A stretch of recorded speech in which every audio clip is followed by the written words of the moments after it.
Hello, everyone, and welcome to where, after the collision, we sift through the wreckage. I was going to say it myself. We're from Chicago, just like I love it, CM man. Punk. Is that how Chicago people talk? Really? Yes. I thought it was a New York thing, man, but when you did that, the wreckage, I'm like, I got to say that too. But anyway, I am your host, Jimmy T, and as you can hear, he is the two-time opinion haver, but as I always say, he's the three-time opinion haver. He is Jaime the Vet Williams. Welcome back to your show, my friend. And what's the haps? Oh, it's not my show. I'm just a part of standard the team guest. now. You know, I'm a recurring guest every single week. Oh, so wait a minute. So you're like Heather Locklear in Melrose Place? Right. Special I'm guest starring the every and. week. Yeah. Beautiful. Well, what's happening, man? How's things? And what a weird collision, man. I mean, I don't know what to think about when it comes to this show, Vet, to be fair, man. But we had all sorts of shit going on this show. Let's not think about it. A la carte. Well, unfortunately. A la carte. A la carte. Yes. Unfortunately, the menu was, well, it was a little lacking. You know, I'm sure a lot of people walked away hungry, even if you're going by my a la carte method. Just wasn't enough delicious menu items here. I'm less At least confused, not for me. dude. Perhaps for others, you know, they may feel differently. Well, before we do get into this wreckage, have you heard? I mean, there's a lot of news going around. Kenny Omega, first of all, since we're here talking AEW, what the hell is up with him, dude? Now we find out he's got diverticulitis. Just like Brock. Yeah, I mean, that's... I'm How do you confused get again. Well, that's a good question. As a matter of fact, I asked John that, who should be joining us also tonight, as a matter of fact. Yeah, I asked him that yesterday on the Smack Attack. And I go, so how do you get it? Well, he said, if you're over 40, so I'm already shooting bricks. Oh, shit. Ben. Ah, shit. That and exactly. the spiders. Spider ticulitis. Don't say that, please. I've been bitten by spiders. It's not pleasant. But anyway, so yeah, you got to be over 40 apparently. Mm-hmm. You either an alcoholic, it's definitely not Kenny, so we can put that aside. A drug user, which I guess he looks like he's on the gas, so that could be right. But so is everybody in wrestling, and they don't all get diverticulitis. No, but you know what? Apparently, it's a lot more common than usual because apparently JR had it, according to John. We know Brock Lesnar had it. He does drink. Yeah, 100%. All right. But apparently what it is I'm sure do you know what it is exactly? Not exactly. I mean, I think I heard it when every time somebody has it, they explain what it is and then I forget afterwards. Well, it's basically, apparently from what I gather, I haven't looked into it deeply, but once John gets here, if he does get here, I'm sure he can explain it better. We're not getting a doctor's opinion. Hold on. Just continue talking. Well, anyway, so apparently it's your, all the shit you eat, in your intestines and whatnot, end up getting trapped in your colon, basically. Your, where you shit. It causes pressure. Okay. High pressure within the colon. Right, supposedly. Which causes an infection. Which causes, what does it say? I have no idea. Hold on. It's like, you know how like Google gives you that preview and then you click the link and then it just takes you to a different thing altogether. That's like, oh, now I got to find what I was just reading, huh? I hate that, dude. I hate it. All right. It's basically his colon needs to be cleansed, in terms of the clumps, the way they would say it. Wow. I'm thinking about going down and getting my colon cleansed. I'm not looking forward to that day, bro. So inflammation, those kind of things. It causes, the high pressure causes the weak areas to bulge out. Right. So low fiber diets and high red meat diets may play a role. But yeah. So basically it's your intestines swell is what happens. And it Yeah, causes some it can shit like cause all that, kinds man. of different Wha- things. And it'll cause an infection is what'll happen. Like if Right. one of these, like if the colon actually bursts and the stuff leaks out into your Into your yeah, blood, yeah. then you're So fucked. imagine internal bleeding but shit. That would be Yeah. terrible. Yeah. All right. Pun intended, but yeah, shit. That's fucked Shit. up, man. No, no, really. That doesn't sound pleasant, man, at all. What I'm confused about, though, Vet, we heard his promo. I'm sure you saw his promo with Jericho, the Golden Jets, and whatnot Mm-hmm. this past Wednesday, and everybody was saying how bad the promo was. Funny enough, when I watched it, because my internet was playing up, it was sort of chopping it up. So it actually sounded half decent to me, right? Because it was literally chopped up. So I didn't know what was going on exactly, but from what I gather, he was sort of off, apparently, where he wasn't himself. That's what Well, I people have thought been I thought saying. Chris Jericho did a terrible job in the promo, so I don't know. Me too. I mean, it was No, just no, a bad. really. It was just a bad thing altogether. I wouldn't try to blame any of that on some sickness.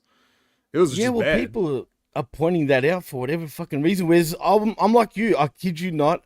I was laughing at Kenny's promo, man. I thought, you know what? That was one of the better promos he's done in a long time, really, in terms Yeah. of giving shit to people. But too many Enzo references, but you know what I mean. Yeah. Well, whatever. But Hopefully, I think what we're really trying to say is, we hope Kenny gets well soon. oh, absolutely. Not necessarily because we want him to come back to wrestling. At least I don't. But I hope he does get well. I want him to be healthy. He doesn't deserve diverticulitis or anything. I just want him to stop diving over the ropes and crashing in the guardrail on people Wow, and putting that's people through true. tables for absolutely no reason whatsoever. I hate to say this, Vet, but is it the beginning of the end of his career, possibly, dude? Oh, the end began when he came to AEW and the company formed. I'm not And you even said it with such a I'm not matter of kidding. I'm fact. not trying to be funny. I know, I'm I saying know. like once you were looking at a guy that like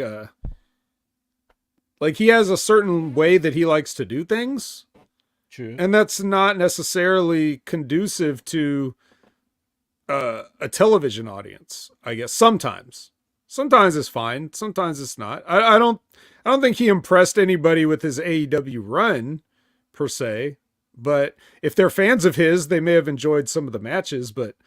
Um, but yeah, I mean, as far as I was concerned, like he's already in the back half of his 30s when AEW started. So Yeah, I mean, he's that's 40 when now. you start. That's when you're going to start thinking about wrapping it up anyway, or at least you Right. start thinking about, okay, well, how much longer do I want to do this? How much money can I make and put away and all this stuff? That's when you start. Mid 30s, I would guess, is when you would probably start thinking about that stuff a little more seriously. And he already, beat himself up his whole career, so it's not Big time. like, you know. And then what happens with that is when for wrestlers, if you don't wrestle continuously, it's your body has a harder time adjusting to the bumps in between matches and stuff. And Kenny's not No, wrestling on absolutely. TV every week, so Right. it would be spaces between matches, and that only adds to the the deterioration of his body, because he wasn't changing his style, but he was wrestling less, so it seems like it would give you more rest, but at the same time it also makes you softer. So yeah, I don't know, man. I just think that AEW came at an interesting time for him. It did, man. No, it's true, man. And you know what? It's no secret. I've been a fan of his for many years. I must admit, I'm not a fan of this AEW version. I know people can say whatever they want about him. The Japanese version of Kenny was much better, in my opinion. Sure, he always sucked with his promos. You know what I mean? That's just him. In terms of in ring and just the look he had and everything else, man, I feel like he's been half-assing it per se in AEW. You know what I mean? He doesn't look as flashy as he used to. Maybe he's over it for but now with this, I don't know, man. He's gonna be out for a long time. Look, after coming back from all those injuries in the first place too, which was pretty bad, and only for him to go through this shit now.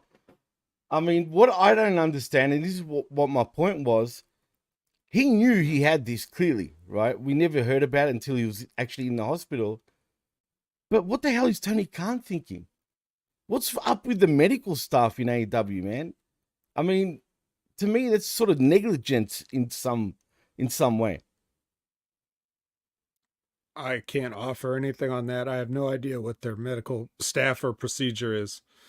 So right, fair enough. I'm not going to blame anybody else. Everybody's responsible not in wrestling, in the world. Everyone is responsible for their own actions. You're right. I live my life by that, and so I have to believe that I'm not going to blame anybody else for Kenny Omega being hurt. Not hurt, not sick, not anything else. It's his own responsibility, and he doesn't owe anybody anything.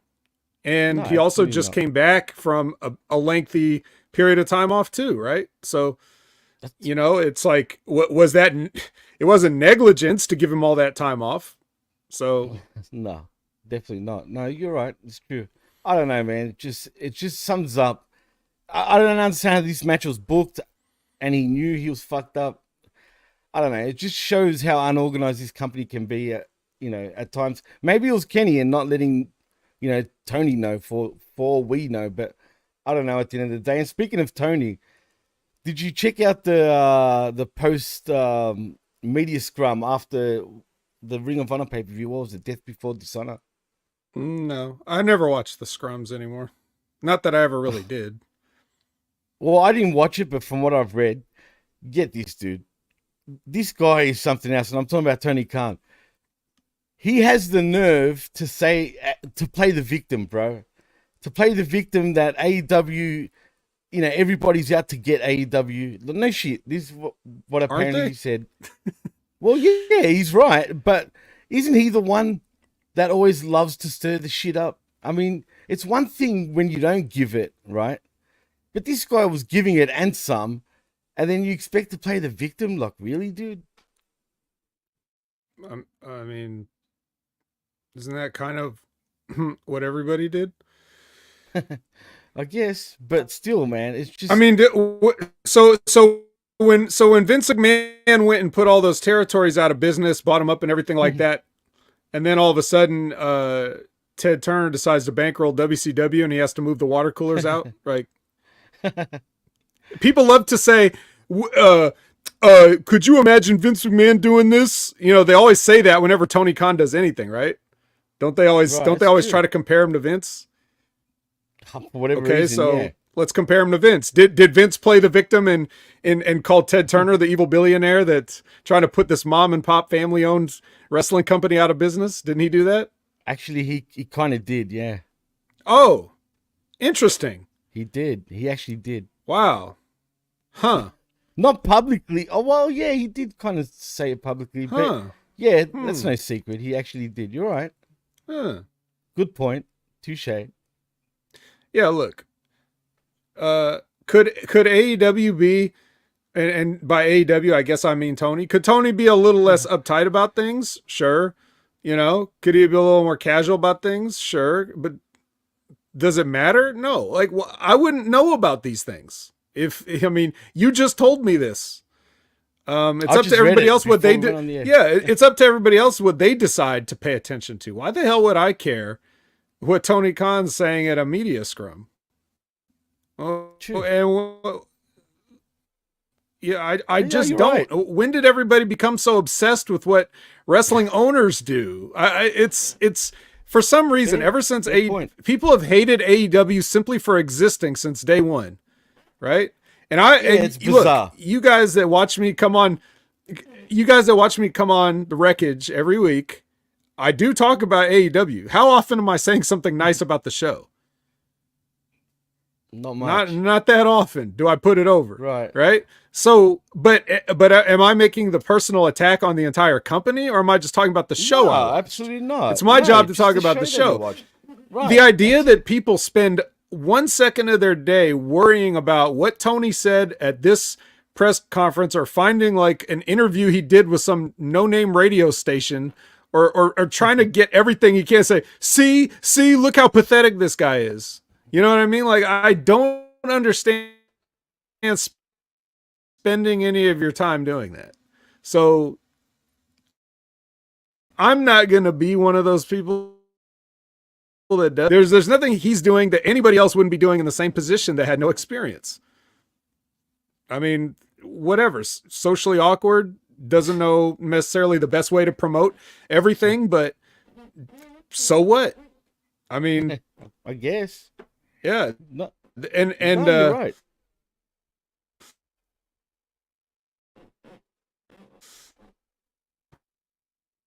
Yo, Vet, you're frozen, man. I don't know if you can hear me. Oh, I think we've lost the Vet. Anyone in the chat? Hear you.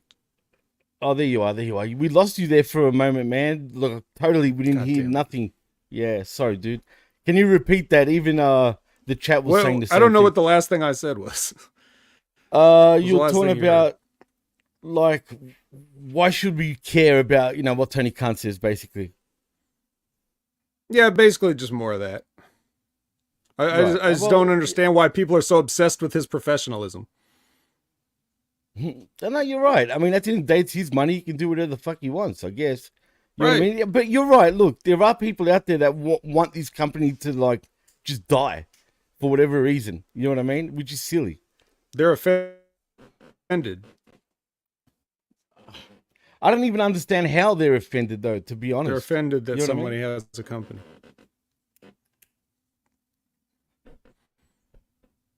Well, it's part of being a fan, I guess. If we do end up... well, yeah, in 2023. But if AEW did close their doors, I would love to see the internet explode and be like, well, you asked for it, now we got a monopoly again, and then wrestling will really suck.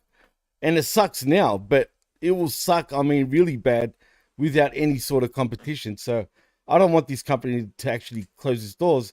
But what I do want is some consistency, and I'm not talking about consistently shit.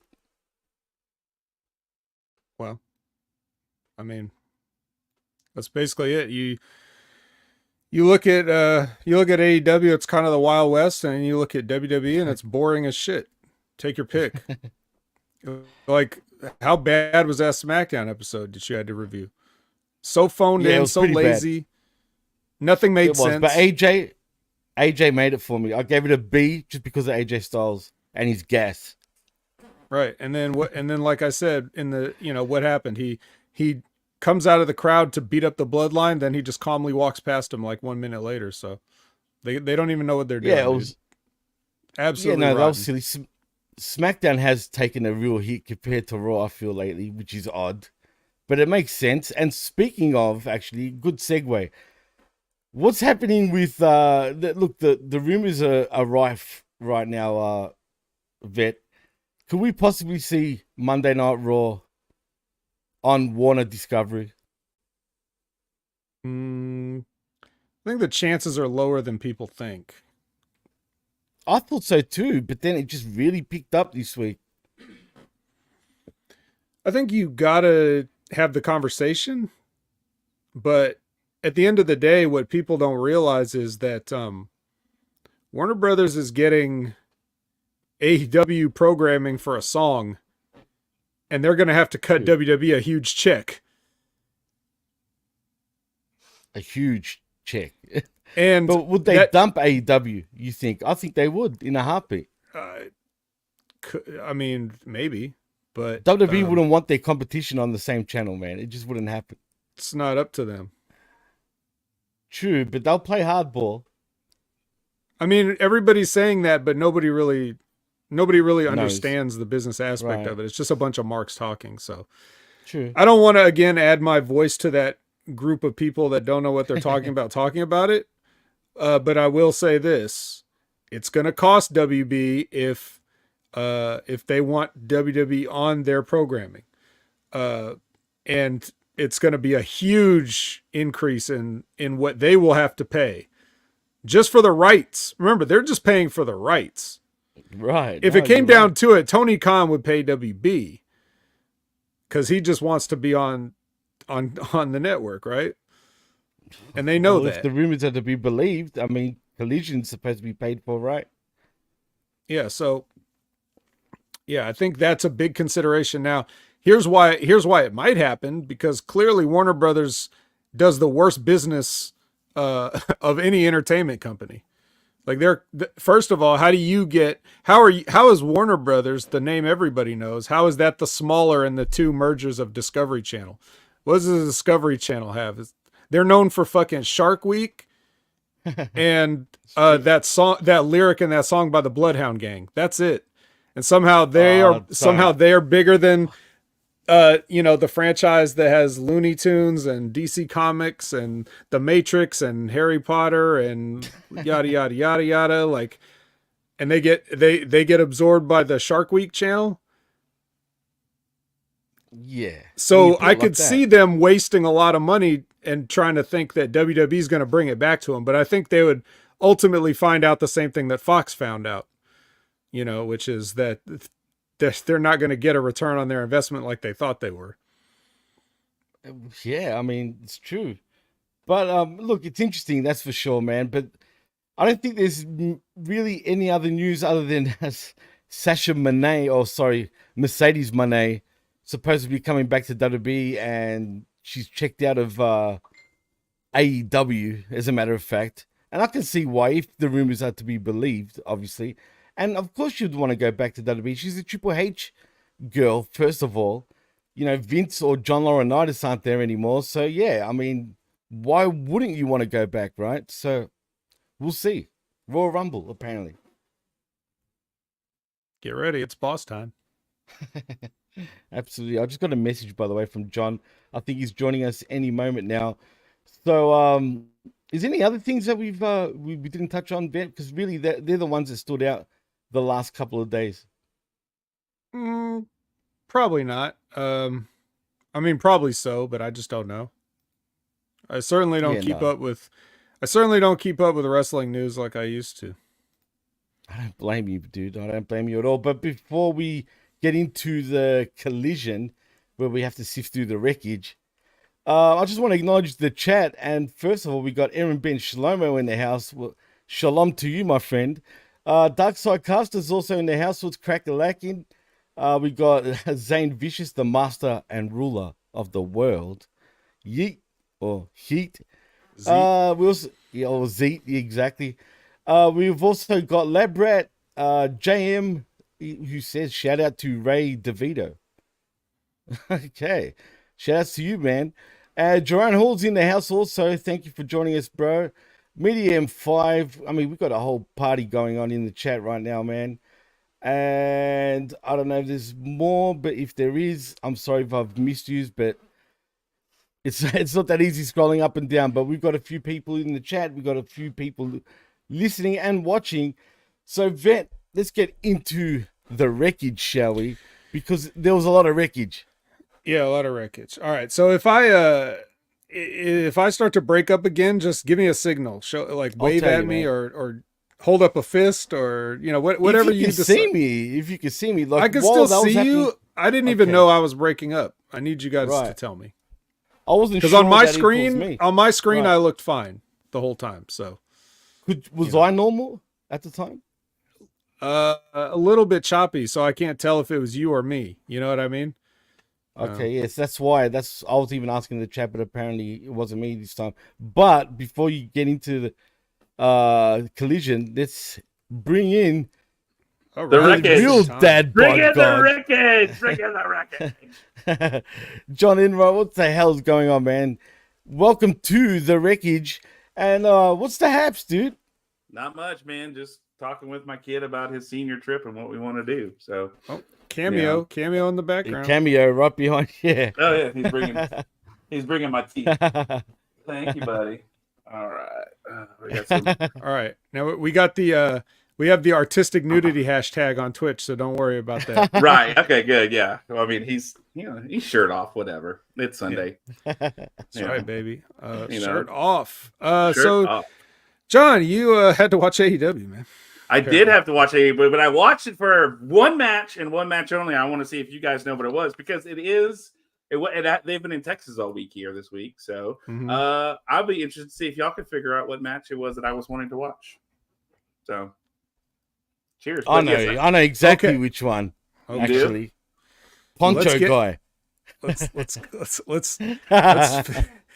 figure it out. Let's figure it out together. All right, so we're gonna do our opening promos with basically it's everybody that's in the blue block and Orange Cassidy who says he doesn't know what to say. Yeah, and then we start off with Idolo versus Claudio. They have a match. They expose that turnbuckle thing, and my first thing that I saw was like, oh no, Claudio's teeth. But luckily he didn't. Nothing bad happened.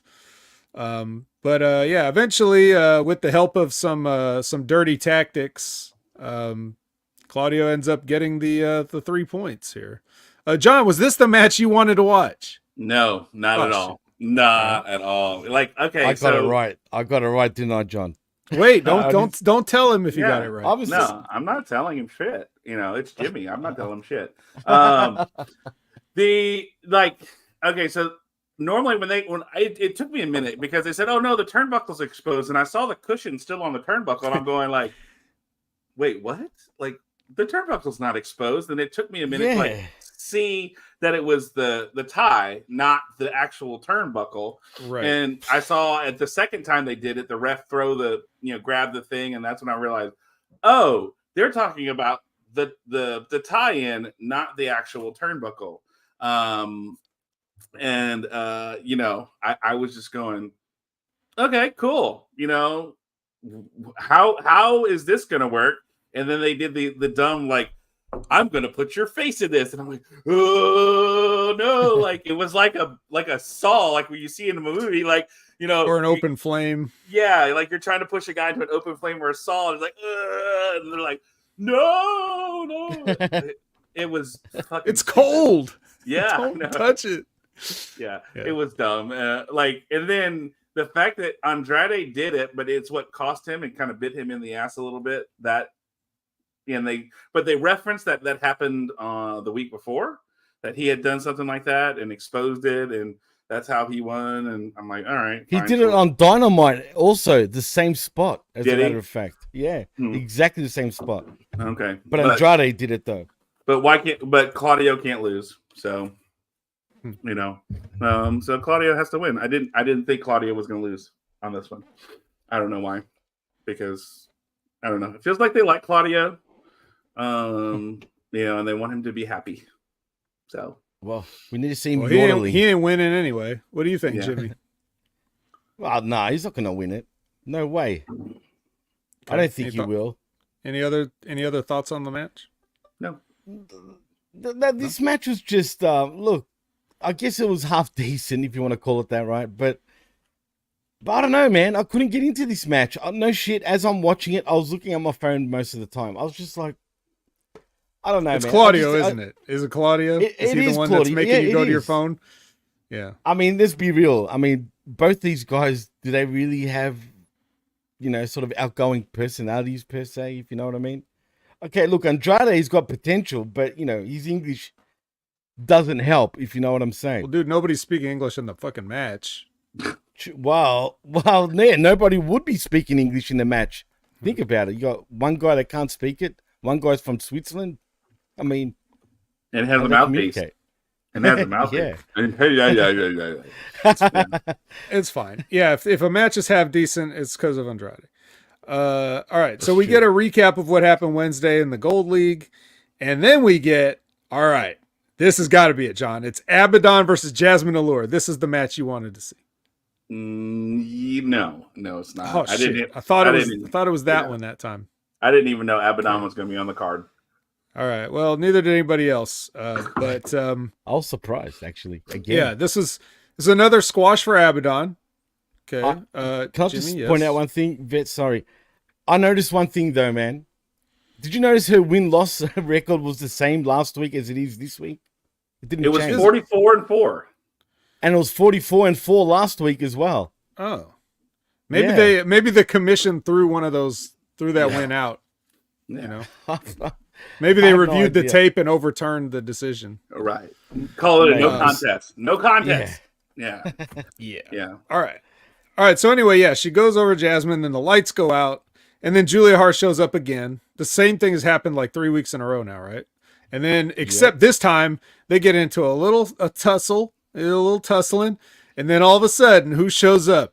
But Dark Sky. I was wondering when she was going to come back to Collision. Or as Tony Schiavone said, Sky Black. Ooh. Sky Yeah. Black. I like mine better. Yeah, yours are way better. Dark Sky. Dark Sky. Yeah, what is Sky Black? That's not even a That phrase. sounds Like, dumb, right? Yeah, Yeah. Sky Black. yeah, but people have said Dark Sky before. You know, Yeah, it's a It's thing. true. Yeah. And it also makes more sense. I mean, this guy right here, up here, he said it, and it sounds great. So It does, absolutely. That sounds disturbing bit now. It's like, Yeah, so she shows up, and then speaking of disturbing, like they turn the beat down on the undead girl here, but luckily, Texas's own Thunder Rosa was just so happened to be on Spanish commentary, which Collision always has, and then she jumps up and makes the save. So now you have the undead girl and the half dead girl. can we together. call it Pumba Rosa? well, And no, now- but remember, Abaddon is a demon, not undead, because Abaddon is the name of a demon in Scripture. So, she's Well, that's great, John, but that's just what they called her. I didn't make that up. I understand that, but I'm just saying. Or no, Living Dead. Is it Living Dead Girl? Is that what it is? It's one of those two. It's either Undead Girl or Living Dead Girl. Chat. What do they call Abaddon? What's Abaddon's nickname? Anyway, Wait. Her actual nickname? She's got a nickname? it's on the screen when she comes out. I've never noticed. Never. You're probably on your phone still from the Claudio match, but Yeah, probably. Liz says Living Dead Girl. Media M5 says Living Dead Girl. Lab Oh, Rat didn't we says say Living that? Dead We Girl. said that. Yeah, I'm just saying. I couldn't remember which one it was. I thought it was Right. Living Dead Girl. Yes. Living Dead So- Girl, yeah. Yeah. So anyway, Living Dead Girl, Half Dead Girl team up to face Dark Sky and Julia Hart. Julia Hart. Yeah. Are you excited? Are you excited for this tag team match next week? I'm sure it will be next week. Why wait? Yeah, it is. Next week, Collision. But can I point out, boy has Ronda... Oh, I was going to say Ronda Rousey. What the fuck? Thunder Rosa. Has she put on weight or what, man? That outfit did her no things, Oof. but Thunder Rosa's kind of a bitch, so I was not Really? excited to hear about it. She's also blonde now, fully blonde Yeah. too, which Well, like, yeah, we don't have enough of that in wrestling either. She's dyeing her hair, but yeah, no, like there's a Is lot she of really local bitch? people. Yeah, like a lot of local people wrestling in the wrestling scene here have been like, you know, she's a bitch. Like when some of the stuff Well, was that's coming sad. out about her working stiff and like not and thinking her shit don't stink. A lot of people around here said like, "Yep, nope, that's about right." So, you know, Well, that Yeah. time off didn't do her any favors, man, because I'm sorry. Look, man, I'm a pretty big guy myself, but god damn it, that was just shocking to see her looking like. But she still looks good, though. Don't get me wrong. It's just she's put on quite a few pounds, shall I she say? needed to though. She was so tiny. Like I mean, Yeah, but it suited her though. You know what I mean? Whereas now, I don't know. I'm not sure what to think. I got to see her more often. I got to see in her wrestling gear how she looks, particularly. All right, well, you know what you are going to see. You're going to see Renee Moxley Good with the Acclaimed, and they've already turned on what's his name? Max Casher's already turned on Max, so he's like, we're not friends anymore. And then they get challenged by the Action Martins. So Is big that what they're called? six man championship. well, they're like the Martin brothers or something or whatever. I don't The know. Andretti's. Whatever. I don't know. I can't keep track of who they are anymore. Yeah, it's hard enough This when is you stupid. just watching it every week. But John, you don't even watch it every week, so. I watch when I know people that I know are going to be on the show. So Mhm. All right. Next. Now this was just the backstory. Bounty hunter Brian Keith won some match on Final Battle Ding, ding, ding. to get in this, and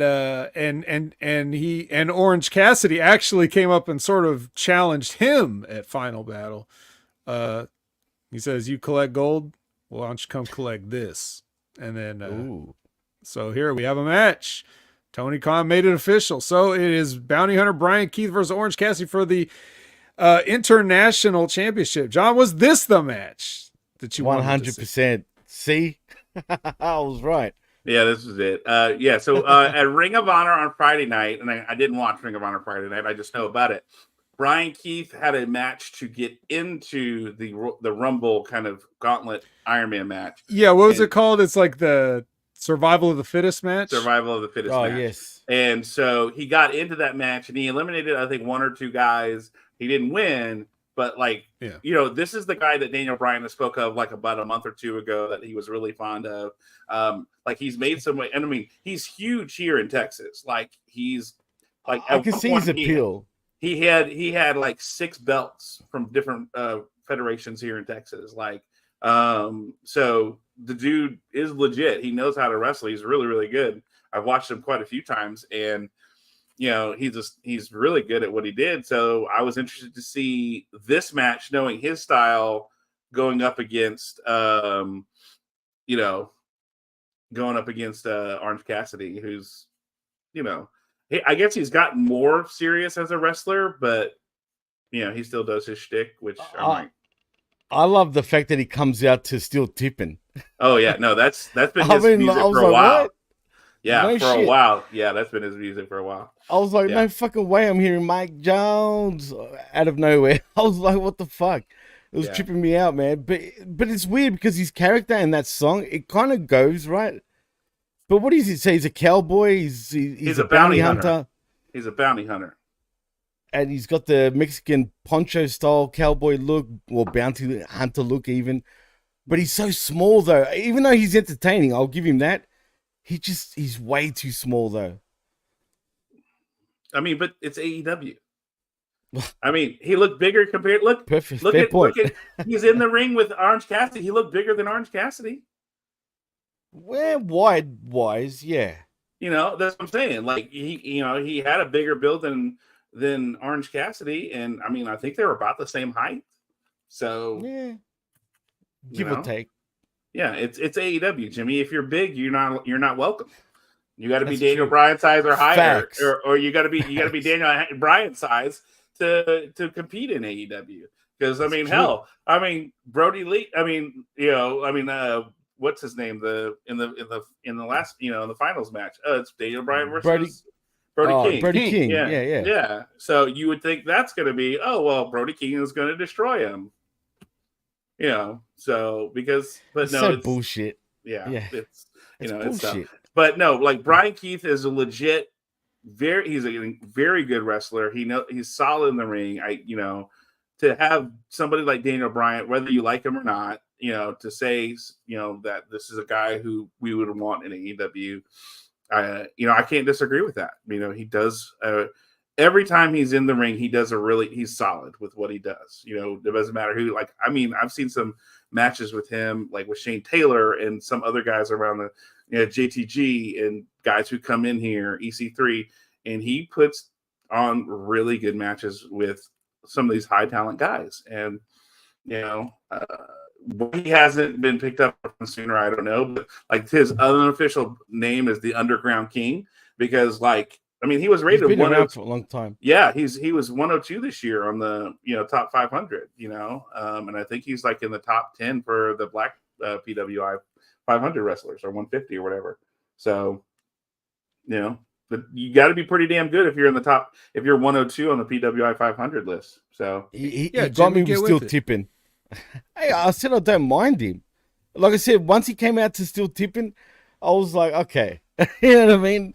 Mm-hmm. I kind of feel this dude now, but no, really, he does have something about him, even though his look can throw you off, but he does have a charisma about him. He does have that. Mm-hmm. I still need to see more, but I get what John is saying. I can see what he's saying, but whether he can succeed in he definitely won't succeed in WWE. There's no chance.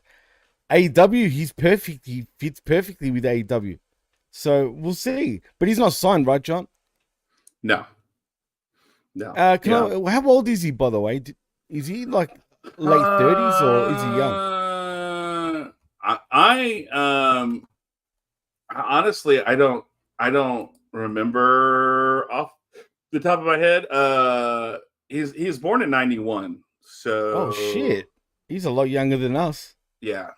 Shit. Yeah, so he came out of reality of wrestling, but he's been wrestling for a while.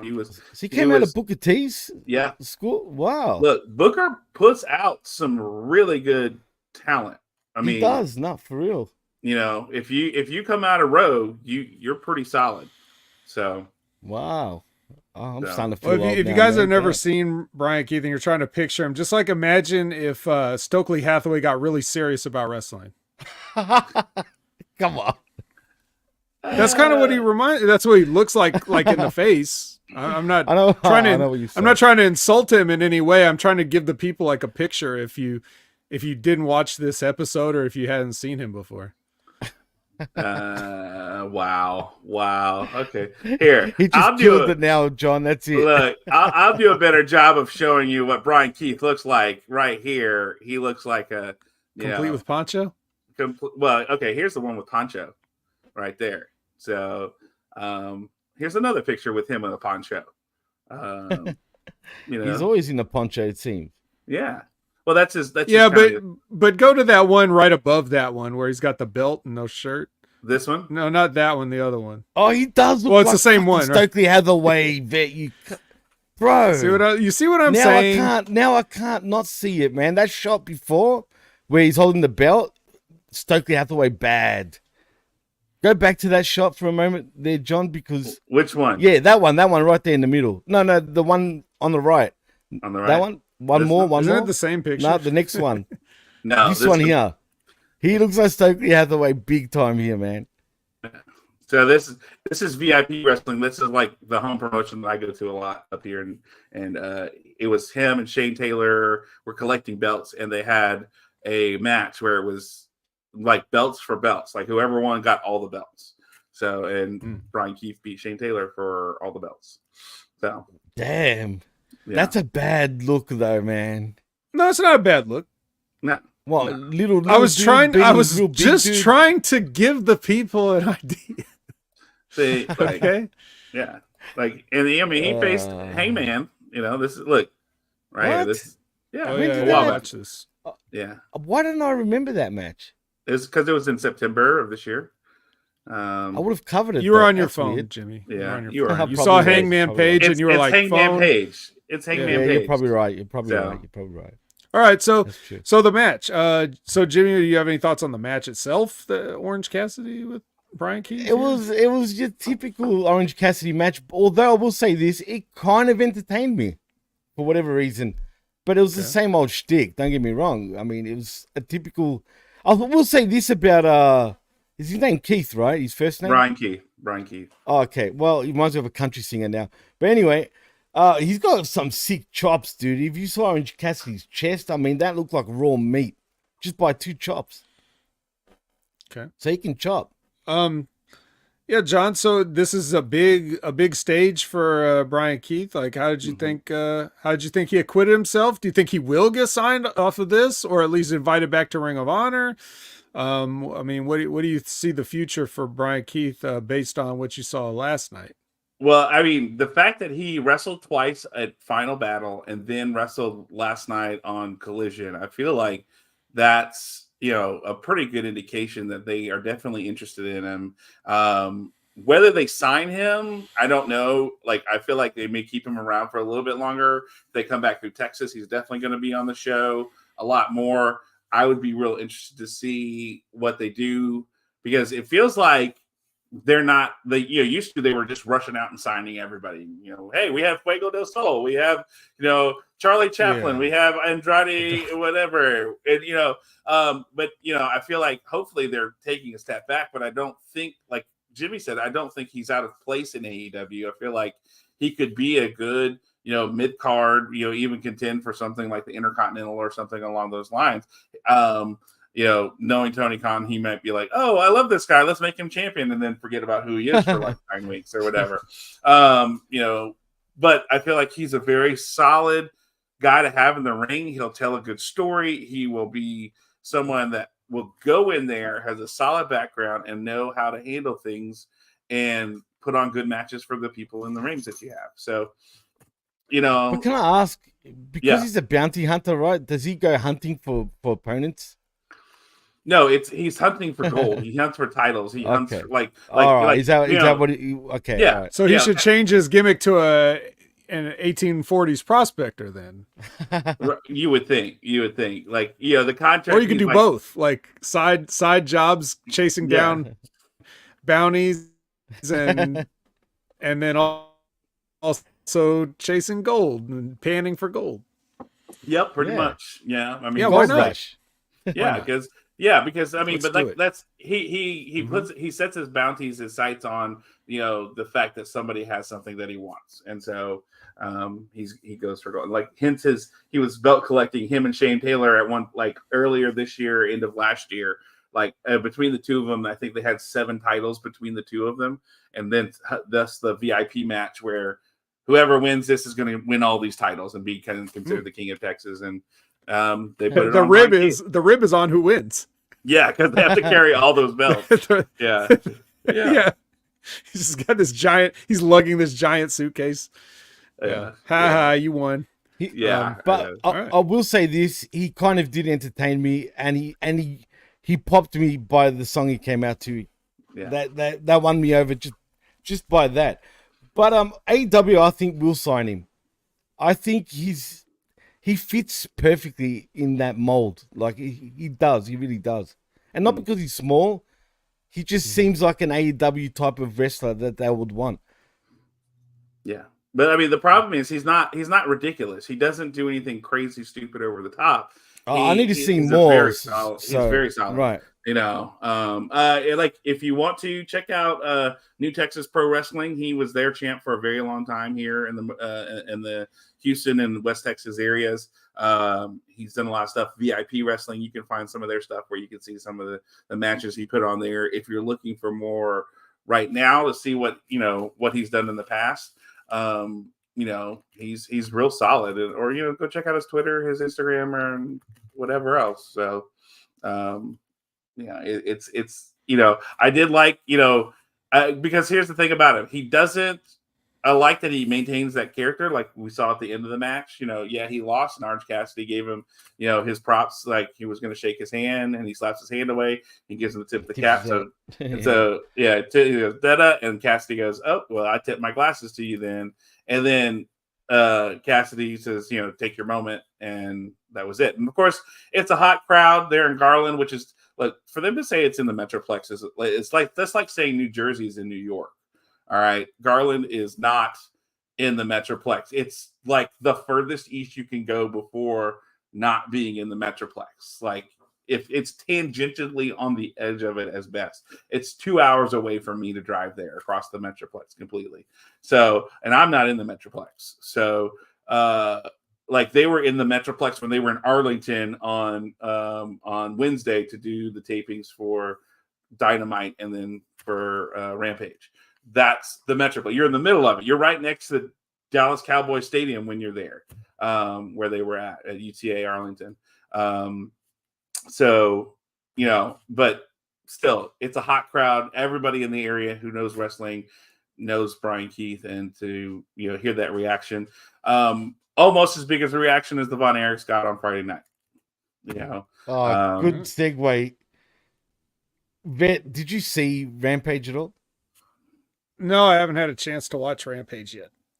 Well, I want to ask you this. What'd you think of the treatment of the Von Erichs, dude?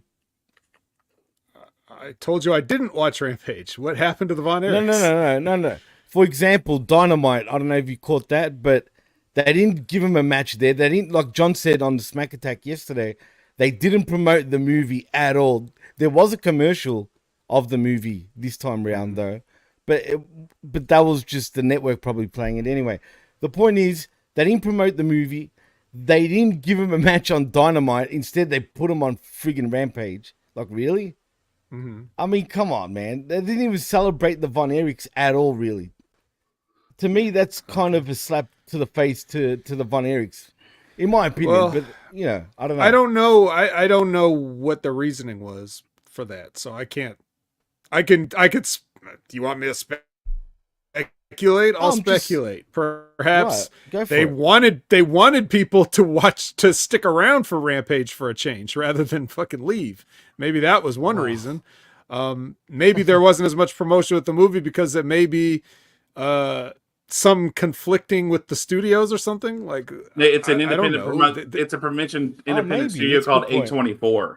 So like it's not even a major release. Like they're getting major release pub from this. They've expanded to I think 2,000 theaters now. But originally it's an independent company called A24 that's doing this production and release for the movie. So it's not like you're fighting Warner Brothers or they shouldn't be feeling. Then there may be some other reasons that I don't know. I'm just trying to take a stab at something just for entertainment purposes. Frankly, should I say it? I should say it. Say it. The Von Erichs don't need to be on TV.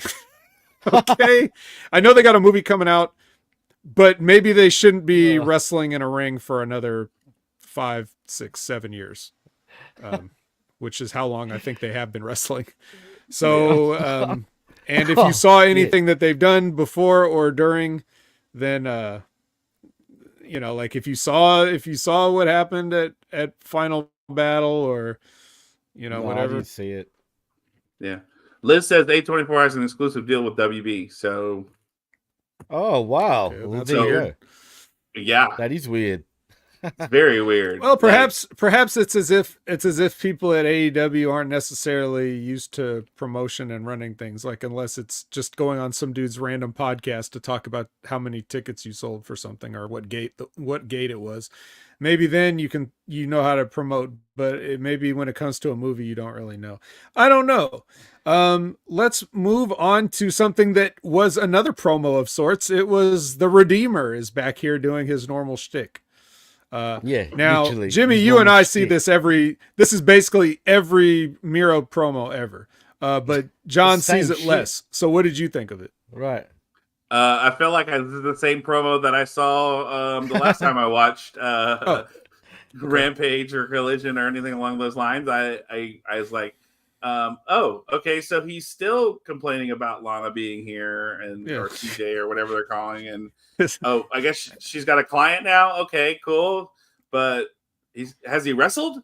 No. Okay, cool. And she wasn't even around.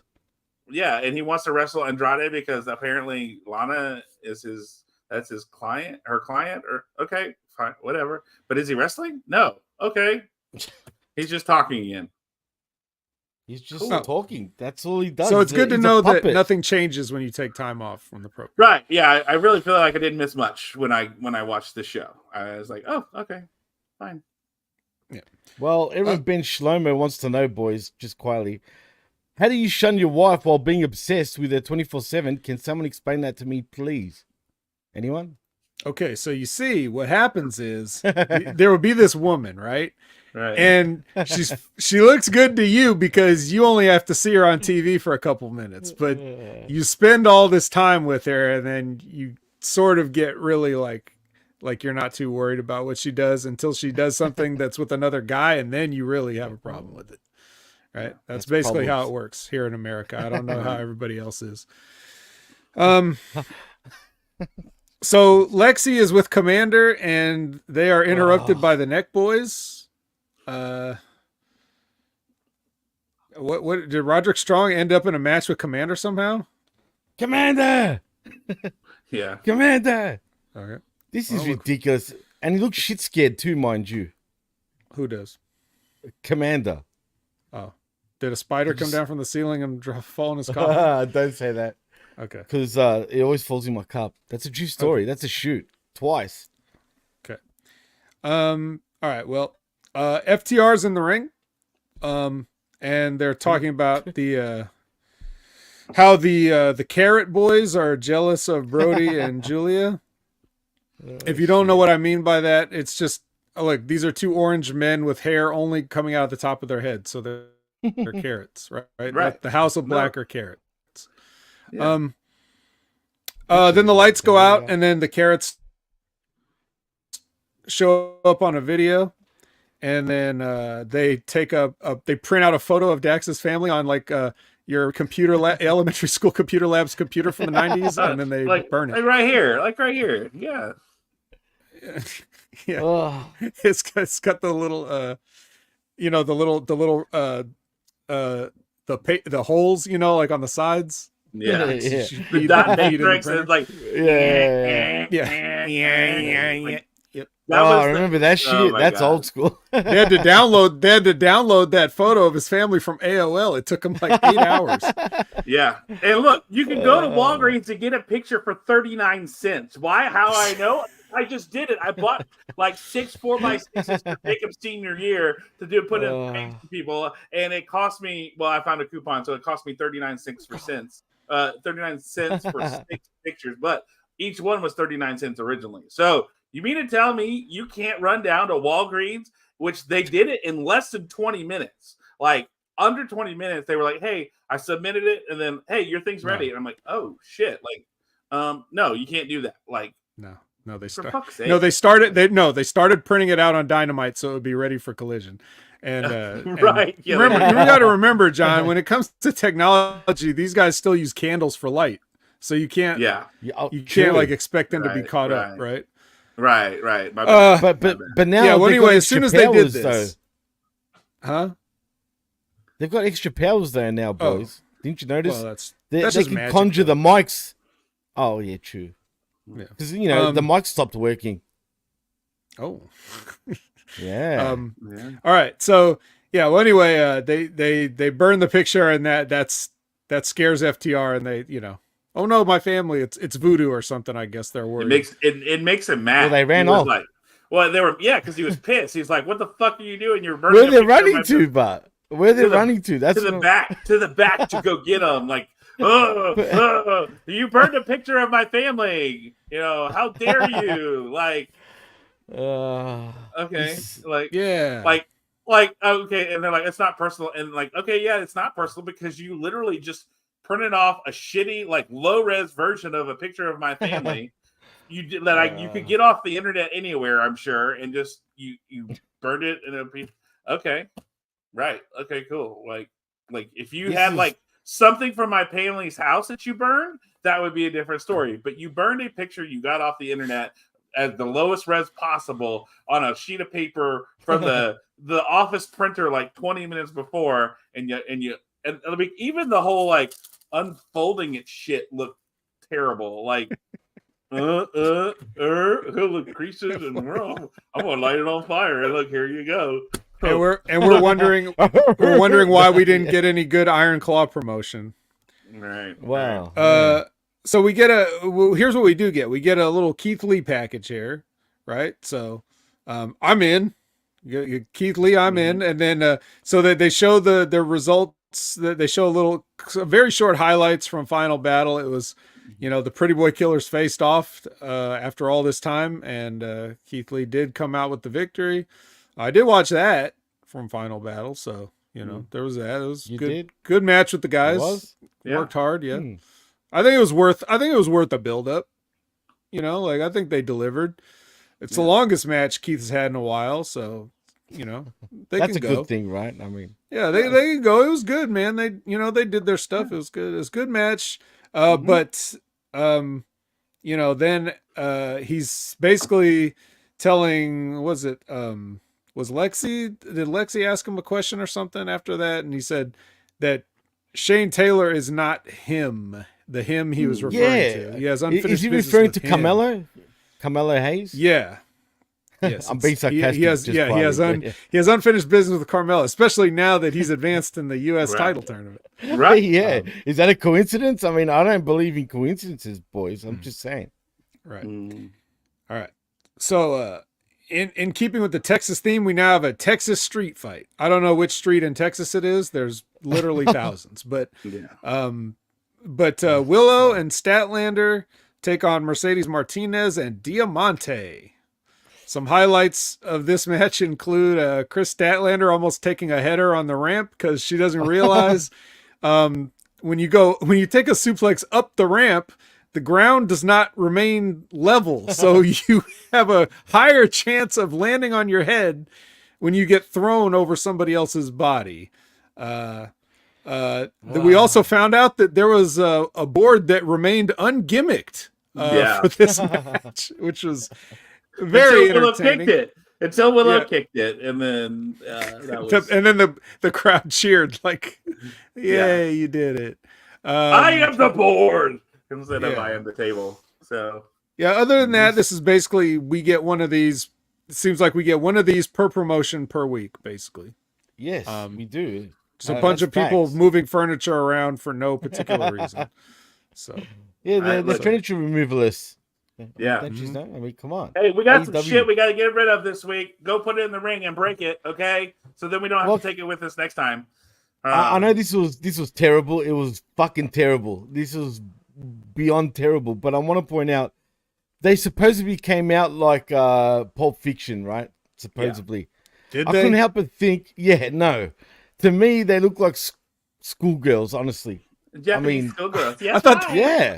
I thought they were doing another Yakuza the Man Who Erased His Name promotion. Shut up, man. Come on down. No, because they did the whole briefcase and they opened the briefcase and the light shone in it, like what was in the briefcase? That's the whole point. That's the whole point of Pulp Fiction. Have you not seen Pulp Fiction? Nobody knows. I have seen it, but I haven't seen it in now, like probably since it came out. I was never a big fan of it. Like John Travolta and Samuel L. Jackson open the briefcase, it shines a light on them, and then they close it. But nobody knows. Like throughout the whole time, you never know what's in the briefcase. But this is fucking professional wrestling. We don't need to see this stupidity on. Anyway. Well, what's the significance of Pulp Fiction to anything that's going on here? Yeah, like nothing. Like they just wanted to cosplay, and then they tried to say that Mercedes Martinez and Diamante were cosplaying as something, and and then I think Nigel just said no, they're cosplaying as ass kickers. Like it was like no, Tony, don't. There's not any more there than what this is. So, which was just again shows to prove sometimes Tony Schiavone. I love you, Tony, but God damn, you are dumb sometimes, Well, I don't know what the significance of any of their costumes had to do with Texas, but Chris Statlander did wrap her arm in a chain and use a lariat, and lariats are from Texas, so there's at least that connection. But other than that, that's your finish. I don't have any other notes on this match. Should we move on, or do we need Please. to? Yeah, okay. Exactly. Well, like Liz says, they were cosplaying bad wrestlers. Straight up. Okay. Yeah, we can move on from this shit, man. It was awful. All right, so Renee is with Tony Storm, the timeless one, and Mariah May, the in-time one, and in time. And Mariah's going to debut in a match pretty soon, and Tony Storm is too busy to watch it. She already knows she'll be too busy to watch the match whenever it happens. She'll be just too busy. So that's funny. Oh, do we have an animal cameo? Our view count should go through the roof. Yeah, no, both my Beagle boys were in here, and then now they've decided they wanted to go out for some reason. The Beagles? Yeah, I have two Beagles. Oh, that's awesome. Dogs are over. Yeah. Yeah, absolutely. So, love the Doge. So yeah, are you guys looking forward to Mariah May's debut? Jimmy's going to say, actually, I am. So go ahead and tell us why you are. I'm confused again. Jimmy loves Australians. Let's be honest. See. She's from England. You answer. She's from England, but John's right. You know why? I started tripping out thinking, why does she sound Australian suddenly? She was fucking talking in an Australian accent, man. And I'm thinking, but she's not Australian. So Tony Storm, right. Tony Storm is doing the sort of British thing. And now Mariah May is doing the Aussie thing. I'm friggin' lost again, dude. What's going on here? Yeah, you'll be all right. It's called acting, anyway, Jimmy. Jesus Christ. But why? Why is she fucking why is she putting on an Australian accent? Because she's a Tony Storm stan. Mm-hmm. I guess. Well, anyway, whatever. Not that anybody can tell the difference. Look, London, Melbourne, it's all the same. Everybody talks. You all talk the same. Do I sound like this, vet? Yes. Yeah. You just did. You did. Yeah. You just did just now. Yes. Well, that's true. Yeah. Yeah. I'm not a All right, Tommy well, Pufta. maybe we all won't be too busy to watch Mariah May debut, but Tony Storm is. So bad luck. With the tits out and everything she was saying. Flaps out. Right. All Like, that okay, like I will say this. I haven't seen this. This is my first time watching the timeless Tony Storm. I hadn't seen her since she did this really? whole thing. Yeah. So I've been hearing a lot about it, and this is my first time seeing it, and I thought it was highly entertaining. It was really well done. I love the fact that she's like, I'm going to be facing somebody who has no hair and no tits, and I'm going to be tits out, and you like, like it popped me. I thought it was very funny, and like, the whole like, oh, I'm going to be busy. No, I'm going to be busy. I know I'll be able to handle it. I'm too busy. Like you know, it cracked me up like the Hollywood diva bit, and then I love that they did it in the black and white. Like it was really well done. I enjoyed this segment, and I was entertained by it. You know, which is very hard for promo segments for me to get entertained by, and they did a good job with this one. I really feel like it was good. How do I describe this? It's somebody doing the best job at the worst idea ever. Was it you and I talking about that vid? Actually, I think I love Tony Storm, and I think she's taking this and she's making all the lemonade in the world and all the chicken salad sandwiches and everything, so but bad. I hate it. Right, I fucking hate it. Right. I get you. I totally get you. But you know why people I think like it, funny enough? Because everything is so bad on this show generally that this looks good, but really it's horse shit. It's a rib. Straight up. You know, even if it's her idea, it's still sort of like, you know, this is somebody we already knew as somebody. It'd be different if she debuted with a gimmick like this, but to do it in the middle of your run is just weird. So, and there was no explanation for it. She just decided. She's just decided to be a caricature of something from like about 100 years before she was even born. Era, right? But true, I think that's what's so funny about it. It feels like when I watch this, I feel like, okay, she got dropped on her head, and then this is her like, instead of having they never played that up if that's the case. Yeah, no, I know, but I understand. They could have done it because it's right, yeah, but it's because of Soraya and all that, right? She, you know, she couldn't trust it. She had a nervous breakdown, basically. Right, like a nervous breakdown, got dropped on her head, something, and so her response, her trauma response, is that I'm gonna turn into this character to protect myself. So I'm now this like 1920s, 30s, you know, Hollywood movie diva, and like I thought, okay, that's interesting. It's different. It's unique, and they're shooting it in black and white when she's doing this vignette. Like it made difference. It made a difference out of it. And yeah, is it chicken shit? Yeah, probably so. But it's also entertaining as fuck because she's just owning the shit out of it and going, yeah, I'll do this. Right, she's embraced it. You give her that. Right. Yeah. But I mean, anything can be good if you just embrace it. Like, yeah, this is probably going to suck, but I'm going to go whole hog into it. And I mean, Goldust was a rib. Let's all agree. Goldust was a rib. It was Dustin, initially. Yeah. Dustin owned that shit and made it a classic character to where you're like, absolutely. I remember Goldust, right? Hey, I'm a fan of Goldust, man. You know what I mean? Especially he's, you know, when he first started off, I know he was a bit, you know, on the gay side, but really he wasn't gay. Like he'd tell you, it was all mind games and blah, blah, blah. He had his wife with him. Right, exactly. And Mike Martin hit the nail on their head by saying you can explain it to us. That's why you tune into us, Mike. That's why you tune into us, Mike. We're here to guide you. We're the Sherpas to bring you into the about to guide everybody out of this segment and into the next one. Because anyway, bless Tony Storm's heart. I do love her. So, all right. So Edge has some comments for us, but I wrote down.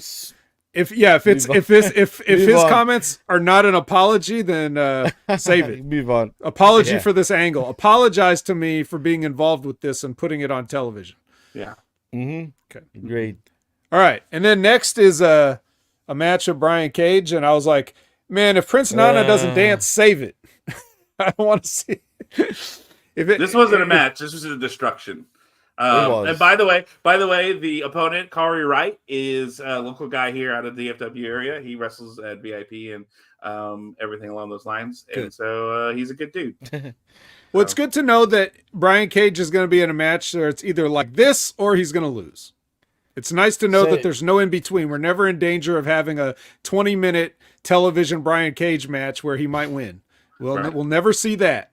It'll either be 2 minutes of this or him going under on somebody. But thank you for the information on who that was, John, because I just wrote who with 3 question marks. I know they said it, but I didn't make a note for it when they said it fast enough. So Right. yeah. All right. Thank you for that. You're All welcome. right. So Lexi is with the Mogul Embassy after this, and Keith Lee wanders in and tells Cage to tell him that my patience is wearing thin. So I guess him is Swerve after all. Mm-hmm. Perhaps if Swerve comes out of this Continental Classic with some gold, then not only will Brian Keith be jealous, but Keith Lee is going to be, he's going to have a bullseye painted on him. Mm-hmm. So, yeah, somebody named Keith is coming to get him. Right. Coming to get Swerve. And then Nana can dance. Yeah. Why not? Yeah. Such compelling television. Yeah. Yeah. John does it perfect. All right, next is Eddie Kingston versus Daniel Garcia with 1.0 on the headset. I was right back on the phone at this point. You're on the phone? Just pick the phone right up, huh? Straight back. Actually, as a matter of fact, I was setting up for the show. Oh, nice. Did Kevin Kelly suggest, did I hear this right? Did he suggest a referee stoppage on the machine gun chops? Yes. Yeah. Yes, he did. All right, that's over with me. Yeah. Referee stoppage due to machine gun chops. Oh my God, I'm booking that. I would book that. Come on, Tony, make it happen. All right.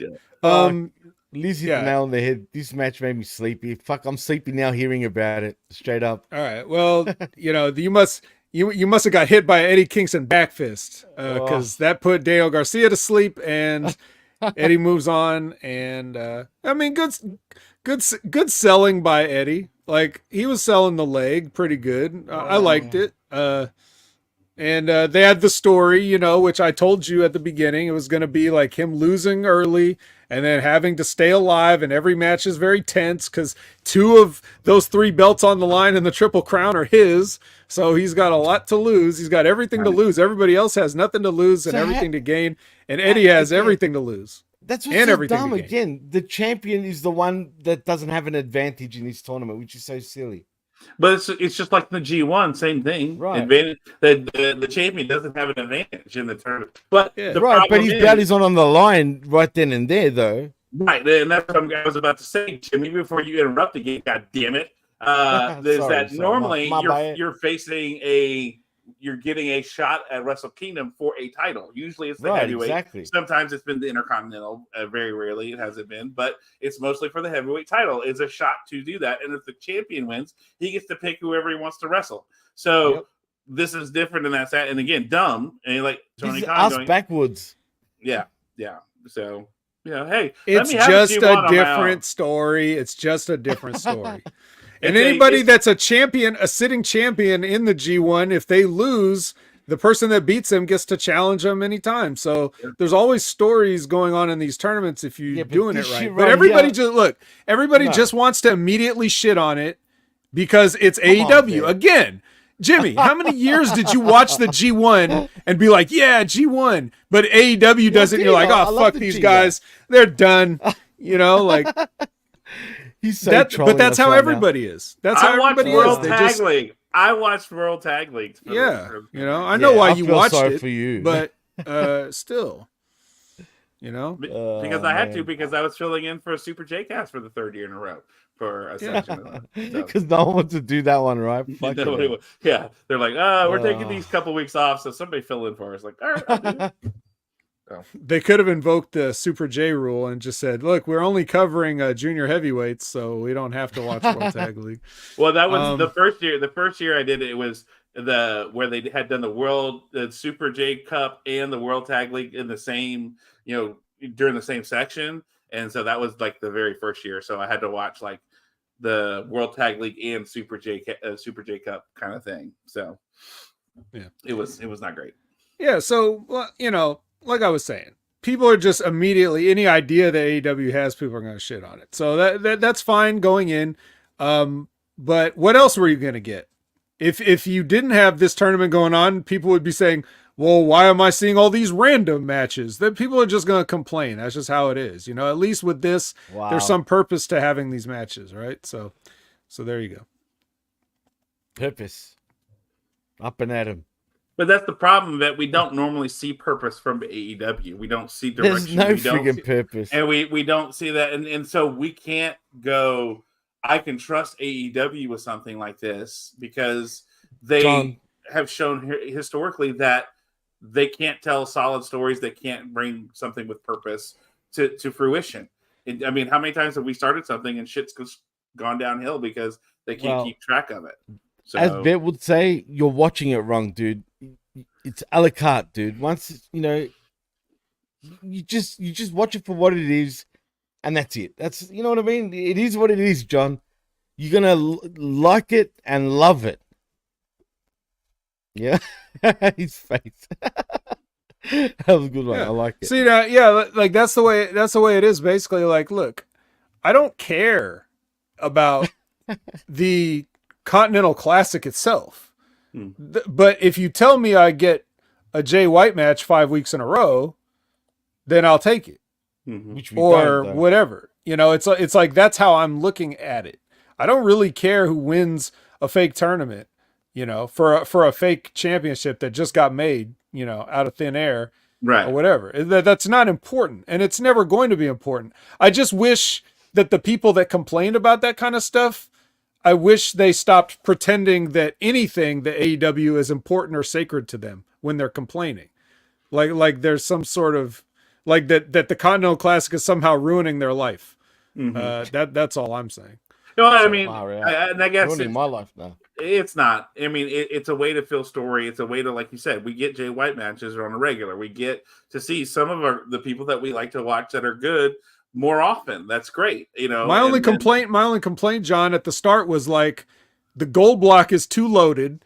The blue block is not loaded enough. So it's like, I almost don't care about the collision matches because most of the people in the blue block, I don't care about, but that's just me. There could be people that don't care about the gold block either, but I would have, that was my only thing. But again, ultimately I don't care about the tournament. So do whatever you want. Yeah. But how many times have we seen that in the G1 though? That where we were like, "Oh, A block is way better than B block," but then B block pulls out better matches than A block because it's like nobody really had invested into B block, and then these guys put on way better matches, and it's like, "Holy shit, okay, fine." And I felt like, but I agree with you. Gold block, when you look at those names in gold block, it's way better than B block, but. Or blue block or whatever you want to call it. I'm used to A and B. Yeah, I know. Not blue and gold, right? No, yeah, but still, the fact of the matter is, one, you didn't have to make. I could see. Look, take the New Japan Strong and the Ring of Honor and just put those together. You didn't need to make a third title to make this work. Yeah, but see, I'm confused, and I've asked you this before, and you've answered it the same way. But I'm going to ask both of you one more time. So, does this mean there's no more Ring of Honor World Championship after this tournament, correct? Because they haven't explained this shit properly yet. Yeah, I think whatever, the belt will just be defended across 3 promotions. Right. So we're going to have a promotion. Whoever's the Triple Crown champion will defend it in AEW, New Japan, and Ring of Honor, I guess. Right. Okay. All right. But again, that's a question, but it's not like you really care. You're just asking the question to ask it. Like you don't really care about what the result is of the championship, right? Like I do care. Well, actually, all right. You don't even watch Ring of Honor, so what would that matter? Yeah. What would that matter if the champion was? So why is it on Why is it on AEW television? And New Japan Strong isn't even really a thing anymore. So because they're trying to, why is it on television? Because it's their, I guess it's their way of trying to promote to get people interested in the other things. Like you're not watching Ring of Honor. They want you to. How are you are you supposed to just, if you own something, are you supposed to just let it die? Right. Like I understand that you don't care about it and nothing will probably make you or any other fans care about it, but they're trying to give you a reason to watch it or whatever. I used so, to be a just fan like, of Ring of Honor, man. But this, Huh? I used to be a fan of Ring of Honor, as a matter of fact, but not this current version. Right. But Okay. think about this, Jimmy. One, you're getting the rub from New Japan with the strong title, which really it's not. Is that a It's- rub, really? Because you're getting the name recognition of New Japan with AEW. Right, yeah. Right. Okay. Like, and it's tangential at best because strong really isn't a thing anymore. Exactly. But you still get New Japan with that. Okay. You have some talent who are in the ring who are New Japan light. You know, Jay White and some of these other guys who have wrestled for New Japan. Then you have Ring of Honor. This now makes Ring of Honor's title elevate. And then Does it really though? Because now you're getting like people fighting for this title. Whereas before it's like, and it's on AEW for 5-6 weeks now in a row. You're having this tournament to see who wants to win this title.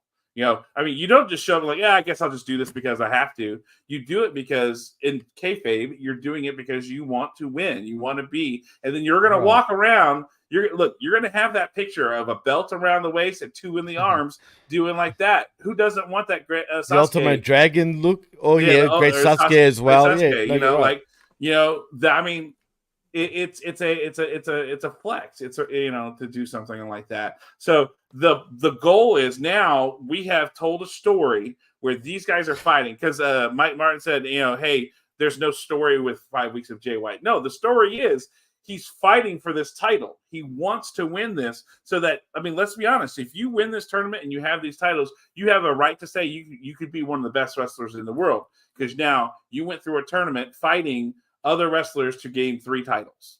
Now, whether that's true or not is a different story, but you got to remember, this is storytelling. This is kayfabe. This is why we look, basically the bottom line is this. They're putting it out there. You don't care. Okay.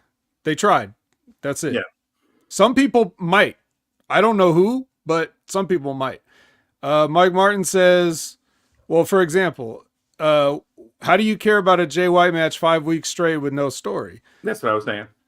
Well, why do you care about the NFL playoffs for 5 weeks straight with no story? The story is someone's trying to win the Super Bowl, I guess. If you don't like football, though, you don't give a fuck about that. And if you don't give a fuck about AEW, then you don't care who wins the Continental Classic. Or even if you do like AEW, you might not give a fuck who wins the Continental Classic. But, the story is that they're trying to win the Continental Classic. Is it a good story? Not really. But, okay, yeah, the NFL is real and wrestling is supposed to be real. We're pretending it's real. What do you watch wrestling for? You just want to watch the guys roll around? Like, what? We're supposed to treat it like it's a sport. The idea is we're pretending it's a sport. Right. It's entertainment. It's like complaining about a TV show that's not real. You're going to complain about, I don't know, Modern Family, or whatever. Like, that's not exactly the same thing, but to be fair, honestly, but you're right in a sense. Yeah, it's a TV show. Yeah. But it's supposed to be a sports we're so used to wrestling just being phony wrestling that we just accept that. But once upon a time we were pretending it was real, Right. Like why did we care if Hulk Hogan was the champion? Why did we care if Steve Austin was the champion? Why did we care if Ric Flair was the champion? I used to fight for wrestling when I was younger, man. When people say, that shit's fake, right? And blah blah blah, it used to piss me off when I was younger, man. Yeah, like I'm supposed to pretend in high school. Right, exactly. I knew deep down it was fake, but I'll never let it sort of come out or admit it, sort of thing, if that makes sense. Right. So speaking of caring, do y'all care that apparently Tony has announced that there's now going to be a women's TV title for Ring of Honor? Huh? Yeah, apparently. Do we care? Yes, there's a taping. Apparently, during the tapings this week, Tony announced that there was going to be a Ring of Honor Women's TV Championship. Okay, why? Because you have a men's TV title championship. Why do they do this continuously? Come on, man! It's getting ridiculous. Because Lady Frost needs the belt. Damn it! She ain't gonna win that one. Jesus Christ, man! Can't do this anymore. Seriously, no more fucking like it's a gag now. Like seriously, it's enough. It's all your guys' fault. It's like What? it's people like your fault, Jimmy. It's people in the chat's fault. Everybody that complained about too many belts, now they're ribbing you. Mm-hmm. If you would have just kept your mouth shut, we would have only had 3 belts, but now we have 300 belts. Mm-hmm. So thanks a lot. Jesus Christ. Yeah. The sad part is I don't think they are trying to rib us. That's Mike what Martin the says. irony is. Mike Martin is still on the argument. It's like, it's the story leading to the payoff. What's the payoff? A fake wrestling match for a title? It's fake. Who cares? Right? By your logic. So does it matter or does it not? I mean, Well, yeah, at the end of the day, the belt is a prop, right? I hate saying that, but shit, it is see, what look, it is. Look, right there. The belt is a prop. There's my belt, and it's a prop. Oh, nice prop. All right, so the main event is Bryan Danielson versus Brody King. Yep. God. Now, here's my Bryan problem with Danielson, this. man. Look, here's my problem. First of all, Bryan Danielson coming out looking like a Temu pirate. You know, That make me laugh when I'm smoking, man. God damn it. You know, and then They got the sped up video of him putting the eye patch on, like yeah, like, and then it comes off and he's bleeding. Like how dumb is this guy? And second of all, it's Brody King. Is. It's Brody King, but heaven forbid we have Danielson lose to a guy who's like 3 times his size, so that we can set up him and Claudio having to face each other to see who's going to win next week. Because it's not as if he doesn't have a match with Okada at Wrestle Kingdom. So are we going to make it so that he makes it to the semifinals and he wins this whole damn thing? So then he has 3 belts to go into Wrestle Kingdom, and Okada's going to beat him for it.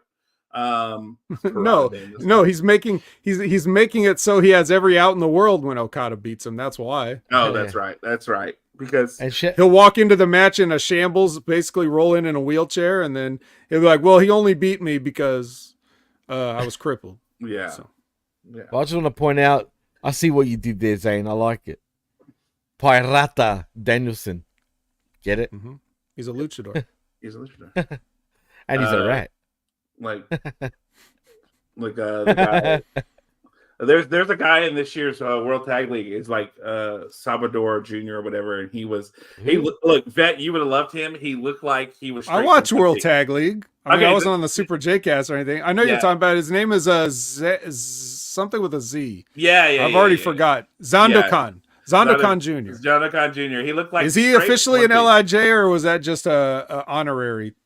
What? I think he's in the Mexico version, which is why, because he was with Suji. They did the fist at the end of the last they do that night, too in Mexico too, though. Yeah, they do it in Mexico. No, too, but I'm saying when LIJ did the thing at the end, he was the last person, and he was like, "Should I do it?" And then he went over and he did it. So he may be an honorary member now. Okay, yeah, but yeah, he looked straight out of One Piece, and I thought Vet would probably likes this guy just for that reason alone.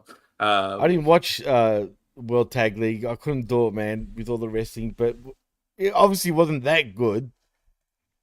They were really scraping together to make tag teams. Like, really Lance and Zane Archer were monster sauce. So at least they had merch and a song and everything like specially made for it. But everybody else was just like, "Yeah, we're a team now." Yeah. So it just which is how it happened with like Suji and One Piece guys. Zandokan Jr. Zandokan Jr. Like, I don't remember the name. Yeah, he has like a mask, right? But the design of the mask has a eye patch sewn into it. On it, yeah, but he can still see out of the eye patch. So like, it's funny. It like he straight looks like he went, "Hey, One Piece, I like that look, so let's make that into a mask, and then I just wear the rest of it to make it look like I'm in One Piece." So. Jesus. Yes, One Piece invented pirates. Yeah. All right. Well, anyway, so Danielson wins. Somehow. Shocker. So. Yeah. We're all real excited about that, I see. Mm-hmm. Yeah. I don't know. The match just, oh man. Is Danielson? I'm starting to be convinced, man. I think Danielson doesn't really get it, man. I think he's very similar to Moxley in many ways in how he thinks of pro wrestling, dude.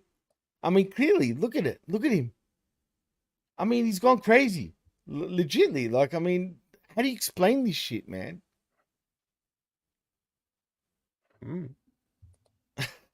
A la carte, I've got to remember. What do you want? Yeah, what do you want me to say? I don't know. I know, it's just bizarre. It's bizarre, man. It's bizarre. It really is. It makes me think like. Anyway, look, I don't want to even go there, but sometimes I think WWE must have held him back in many ways, and I don't mean that literally holding him back. I mean like holding him back from ideas if he came up with any. Because shit, man, this is not. I don't like what Danielson's bringing to the table lately, and I feel like he's just gone senile. Is it his receptors? Have they faded that bad these days after all those knocks to the head that he continuously still receives anyway? You know, and wasn't he injured last week, legitly, supposedly? Last week on Collision, was it? Well, he's been injured for like the entire time. Right. So why is he even why is he doing this to himself, man? Well, is he playing it up? I have no idea. I hope he is. I want him to be. That way he fooled me. But if which he's one not, is his? Now, which one of his arms was broken? Because I could have sworn it was his left arm. Left. Right. It was his left. Right. And yeah. So is that his finding arm, or does he hand out the fines with the right? No. Yeah. It's his right hand is for finding. His left hand is for jerking off. Oh. Okay. Got it. So he's got rod. He's got the rod in the hand that has the rod in it. Right, because that's why he's been so he's been so frustrating and handing out fines lately, because he hasn't been able to jerk off. So he's just like, well, I have the other hand. I got to hand out fines with him. So he's blue balling himself basically with the rod. Yeah. Right. Yeah, but yeah, I mean, look. Oh shit. He was forced to retire due to concussion issues once, and he never, in my opinion, really was the same when he came back. True. For whatever reason. So, you know, I don't know, but you can't talk to people like that. Like, you're never going to convince him. No. I mean, if his wife and anybody else can't, if anybody else can't do it, then nobody's going to do it. So he just has to, at least he's put a time stamp on it and said that he's going to retire next year. At least we can be happy about that if he sticks to it.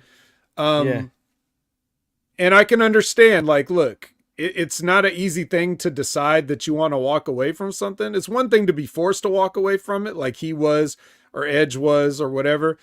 And you definitely want to go out on your own terms. I understand that. So I hope that it's only natural that he would want to have like just one last bucket list of things to do before he, rides off in the sunset. So hopefully he can check off that list as healthily as possible. I don't know at this rate if he's going to make it, but because he's got to last till what? All Out next year? Yeah, something like that. Yeah, I think you're right. Didn't he say November, I think, next year? Well, yeah, whatever it is. So right. Let's hope he makes it, and let's hope he starts to wrestle smart, because he doesn't need to have like a destructively physical match every single time he goes out there. Learn to work, kid. Right, exactly. There you go. You said it. Mm-hmm. And I can't believe we're saying that about Danielson, but what else can you say? I mean, something's not right with him, man, these days. Yeah. Learn how to work, kid, like you said, Ben. True. But, I mean, let's be honest. WWE had to protect him from himself. And they fucking did a great job of it. But they also let him back. But there's that too, right? True. I mean, it was one of those things of, okay, fine, if you can do this, cool. But I mean, the fact that they had to protect him from himself for so long, because I don't know. He's always been that wrestler. Let's be honest. We're acting surprised, but if you look back to his Ring of Honor days and everything else, he's right. John's right, man. He's Fucking always true. been that guy. He's obviously not going to change. He might be one of those guys who's like, yeah, you know what? If I die in the ring, cool. That's the kind of attitude I get from him. Is that I'm not changing my style. Man. Because why would I? If I die in the ring, that'll be cool. Like that's the attitude I get. People, man. No, I can see how you think that. That doesn't surprise me. He's definitely not afraid of dying in the ring. That's for sure. Mm-hmm. If it was to happen, I think John's right about that. But he should think, it's time to walk, under the sunset and go and chill with your kid Birdie, whatever her name is. Look, man, when you name your kid a bird, I'm sorry. The only thing I can think of is that his home life is so boring that he'd rather risk his life in a wrestling ring than to be at home with the family. That right. I mean, come on. His wife is his wife is Brie. Like, right. Can you imagine? Well, the lesser of the Bella twins, but still. Yeah. So. Right, but she's the less dumber one. Probably like, still... I can't wait to pack my suitcase. I don't know. Yeah. I'm just kidding, but hopefully you don't have to change your style. You just don't have to kill yourself every time you go out there. That's all. Save the shit for when it matters, Yeah. That's all. So get over with character. Sell more. Exactly. Or dogs. Get over with dogs. How over with the dog, John? Jarvis. He looks young. Jarvis wow, he looks young. Yeah. And Jakar, my other one, is 10. Right, Jarvis? He's a big baby. He's cute, man. He is. He's forever a puppy. So. He's got a big head too. Mm-hmm. That's cute, man. Anyway, I love dogs. I miss my dog now.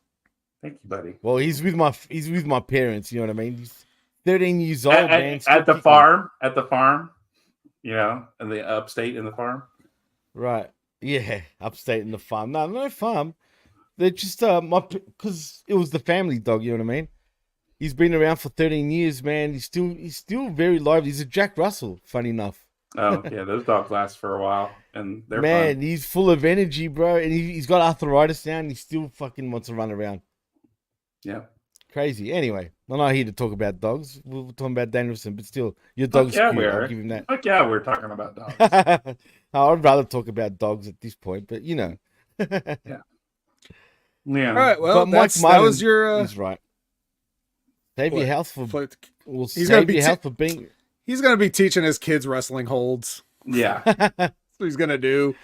Isn't Birdie a Street Fighter character? Yeah. Oh, wow. There you go. There you go. So that was the show. That was Collision. It ends with Danielson on top.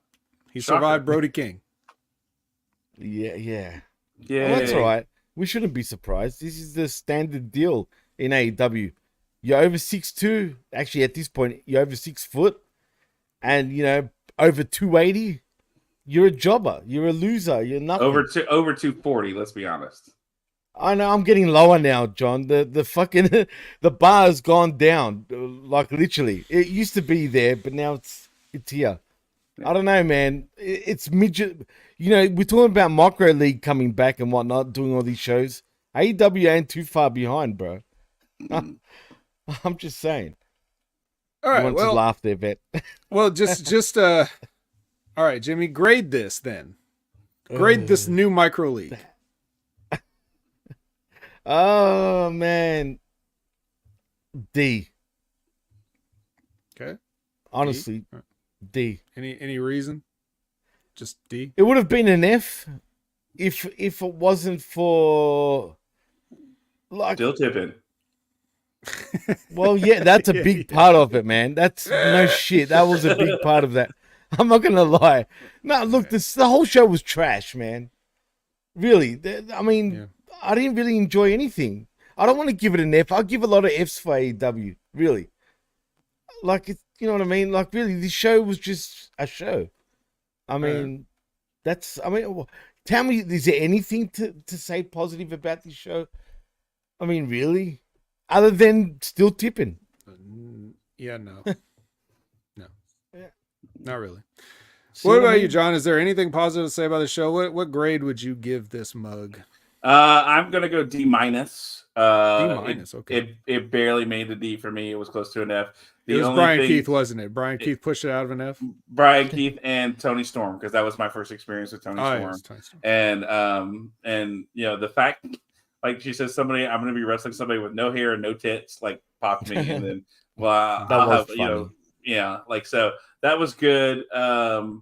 Yeah, but other than that, there wasn't much that I was like, "Ooh, hey!" Like other than me going, "Oh, hey, I know Jasmine and Laura. Oh, hey, I know Kari Wright. Oh, that's cool." Like, yeah, And then the moment I knew them, I said, "Oh, they're getting their asses kicked, and this is going to be 2 minutes at best." But and then Thunder Rosa showed up, and I was like, "Oh, fuck, okay, never mind." But yeah, I watched sparingly. And I'm glad I watched sparingly, because if I had to watch this regularly, I feel like it would be meh, But like, I do like the idea of the tournament, of what they're trying to do and the goal of it. But it's hard. It's lazy. It's hard not to want to compare it to G1, right? And absolutely. Let's be honest. We talk about G1 like it's the greatest shit in the world. It's not necessarily the greatest shit in the world. No, hey, there's some boring nights, put it that way. And it can drag. It's a slog. It can be a slog. Right. But, sure. At the end of the day, I feel like, that this is their attempt to do something along that. And it's not as awful as we're making it out to be. Right? I mean, Jimmy, let's be honest. It's not as awful as some of the shit we've seen before. But it's not great. I feel like this would be an off year G1, if I'm honest.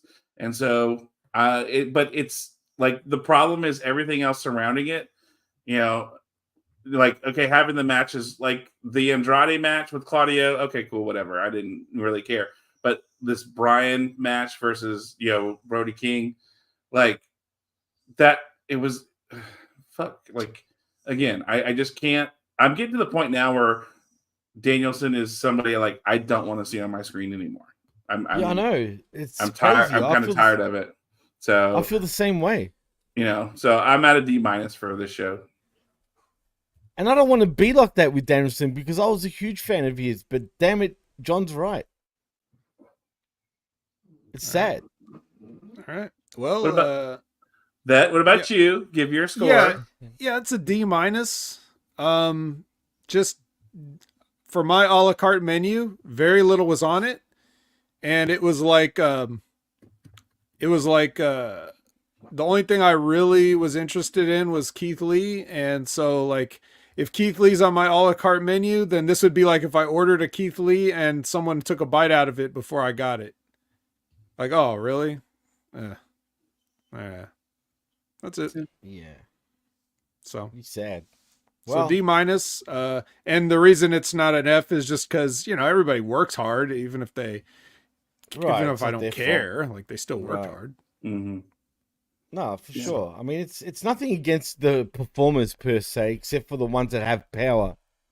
They're the ones I have a real issue with. You know what I mean? Everyone else is just towing the line. I mean, what else can they do? Yeah. So, I mean, that's kind of our show. We sifted through all this wreckage, and we found no survivors. Chris took the day off on a good week, I think, man. Yeah, it's just a lot of mangled carcasses and twisted metal here. So I guess we'll just get on out of here. Insane that, boys. Before we do go though, John, tell them where they can find you, my man. You can find me on the internet. It's right here where it says J Reezy Min. You can find me. Oh, you want to get down? Okay, little buddy. And there goes Jarvis. He knows it's time to get out of here. You can always find me on Instagram, Twitter, TikTok. Maybe you can find some picture of my puppers on there. But J Reezy Min right here for all that kind of stuff. And you can also find me on the Hamin Media Group and Channel Attitude on Saturdays at 10 o'clock on this channel for SmackDown. And then hopefully soon we'll have the Academy back. Thanks to Triple D for this mug. He sent it to me for my birthday. It's super cool. It's got the NCC right here, and it's all the ships from the different Star Trek shows. So, we'll be hopefully soon talking some Trek at you. So. Where no beverage has gone before. Where no beverage has gone before, especially now because it's a brand new mug. But now a beverage has gone there, so okay. I can't say that anymore. So that's where you can find me on the internet, boys. Vet, where can they find you, man? All right, at Opinion Haver on all your favorite social media platforms. You can find me every Wednesday at 8 a.m. Pacific, 11 a.m. Eastern for the Next Level Wrestling Review with Big Ray Hernandez. You can also find me every Monday night at 6:30 p.m. Pacific, 9:30 p.m. Eastern live for the Impact Attack. It's as we're treading water towards the TNA rebrand, and they sure did announce that too early. Let me tell you something. But yeah, so we'll be covering their fucking clip show or whatever, and it's a good chance if you want to hang out and chat with us live and give us ideas of other things to talk about, since it's not going to take long to do a best of. We may even get a special guest, who knows. But that's where you can find us every Monday regardless. We're going to do a show even if Impact refuses to. Of course, you know about this show, but just in case you're listening on Channel Attitude and you were like, hey, I could have been in the chat arguing with the guys about the importance of Japanese wrestling. How can I do that? Well, you do that by going to YouTube or Twitch at 8 a.m. Pacific, 11 a.m. Eastern on Sunday mornings. That you could do the live chat with everybody else that's, like Liz, Media M5, Mike Martin, Aaron Ben Shlomo, and so many of the other top stars in the chat. You can chat along with them and us. And check out, speaking of all the top stars, check out Wrestling with Rip Rogers. Series of amazing interviews. The past 3 weeks have just been amazing. We started 3 weeks ago with Mark Henry for 2 hours. Then we got Ace Steel 2 weeks ago for 2 hours. And then this week we had not only the legendary Les Thatcher, but we also had David Marquez. Just hanging out. So just all kind of stuff just happened on Wrestling with Rip Rogers, and it's free. So go to YouTube right now and click that subscribe button, hit the like button, leave a comment, and soak up all that goodness. It's the best kept secret in wrestling still. Check out Stevie Richards. He's got a wrestling analysis channel, a fitness channel, a tech channel.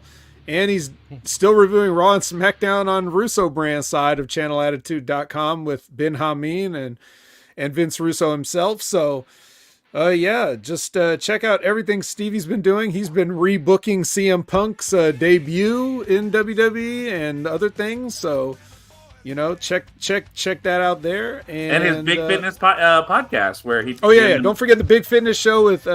Mike Stevie, big medium Stevie Cool and big Mike Behrens. But he's Stevie's up to 200 now, so he's getting back towards big. So you want to check that out. And over on his fitness channel, he's doing reviews of he's got the X3 bar, right, which is this expensive ass bar that you put resistance bands on, but you could do a full workout with it. So he's doing that kind of stuff, and he's retooling the studio. So all you got to do is. He also did a best stuff for under $100. He's going to be doing some Christmas stuff and that was the latest episode, the Big Fitness Show. Yeah. He and Mike picked their five items. I'm going to bury Mike for this one though. He picked a jump rope, which is motherfucker, just jump up and down for free. You don't have to buy anything. Unless you're a boxer working on your footwork and agility, you don't need a jump rope. But anyway, other than that, good picks. So go check that episode out and maybe get some ideas for this holiday season. 'Tis the season, John, right? So it is. Gotta stuff some stockings if you know what I'm saying. But yeah, that's it. That's it for me. What about you, Jimmy?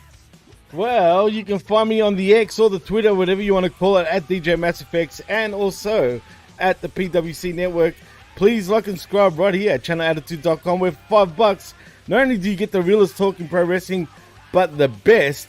And also HaminMediaGroup.podbean.com for all our affiliate shows, and the PWCNetwork.podbean.com, where you can find all of our other shows. And that's a Yido from me. There you go, John. I did it again for you. Man. Hey, there you go. So, yeah, that's a wrap. So, in saying that, I am Jimmy T. That is the Vet, and that is John Enright, and you've been listening and watching the HMG Saturday Night Wreckage right here on channelattitude.com. And let's not forget to shout out the man without whom this would all not be possible. Oh, shit. That's Christopher Ambs. Yes, he couldn't be here or right. wouldn't be here. But yeah, good old Lance of Noel or Bullshit in the Morning. Shout outs to him. Yeah. Come back Absolutely soon. shout outs to Chris. Yeah. Well, and yeah, don't he's- forget, Smack Attack next week is at 8 a.m. Central Time. 8 a.m. Central That's Time right. for Smack Attack next week. 8 a.m. We're going extra early next week. Yeah. And apparently there's going to be a few early birds, so hopefully they are. But in saying that, let's take it home, guys. Peace.